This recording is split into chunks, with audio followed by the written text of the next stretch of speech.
क्या आपने कभी किसी पेड़ को रात में चमकते देखा है? बिजली की रोशनी से नहीं, बल्कि खुद उसकी आत्मा से निकलती एक हल्की सी चमक। जापान के कुछ गांवों में जब रात उतरती है तो जंगल की जमीन नीली रोशनी से जगमगाने लगती है। लोग कहते हैं ये पेड़ नहीं, आत्माएं हैं जो अपनी अधूरी कहानी सुनाने आती हैं। पर क्या ये सच में आत्माएं हैं या विज्ञान का कोई अनोखा चमत्कार?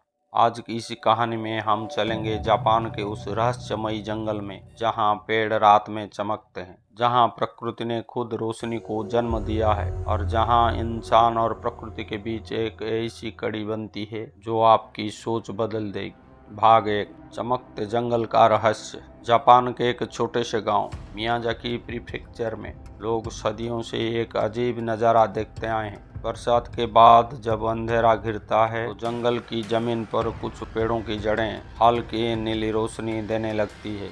बच्चे डरते हैं, बुजुर्ग इसे आत्माओं की यात्रा कहते हैं और वैज्ञानिक उसे कहते हैं बायोल्यूमिनेसेंस। लेकिन असल सवाल यह है कि क्यों चमकते हैं ये पेड़? कौन सी शक्ति है जो इन्हें अंधेरे में रोशनी देती है?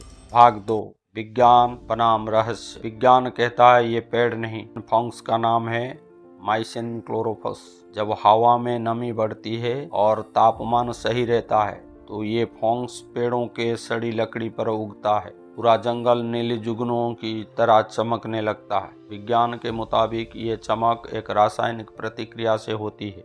जब लूसीफेरिन नामक एक पदार्थ ऑक्सीजन के संपर्क में आता है तो पेड़ मानो खुद में उजाला जला लेता है। लेकिन यहाँ से कहानी और भी गहरी हो जाती है, क्योंकि जापान के लोगों के लिए ये सिर्फ वैज्ञानिक चमत्कार नहीं है बल्कि एक आध्यात्मिक अनुभव है। भाग 3, लोक कथाओं की रोशनी। जापान की लोक कथाएं कहती हैं जब किसी इंसान की आत्मा अधूरी इच्छा के साथ इस दुनिया को छोड़ती है तो वो पेड़ों की जड़ों में बस जाती है और जब रात आती है वो आत्मा रोशनी के रूप में बाहर आती है ताकि दुनिया को दिखा सके कि जीवन खत्म होता है लेकिन ऊर्जा नहीं।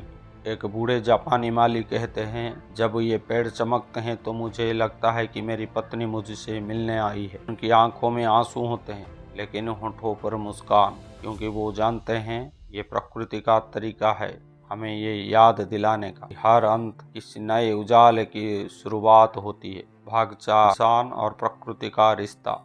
जापानियों का प्रकृति से रिश्ता हमेशा गहरा रहा है।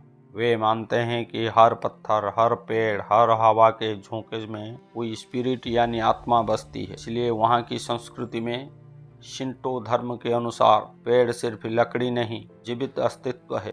तो जब जंगल में ये नीली रोशनी जगमगाती है तो लोग उसे पूजा नहीं करते बल्कि धन्यवाद देते हैं, क्योंकि वो मानते हैं कि ये प्रकृति का धन्यवाद पत्र है जो कहते हैं मैं अभी भी जिंदा हूँ। भाग 5, आज का सच और भविष्य की सीख।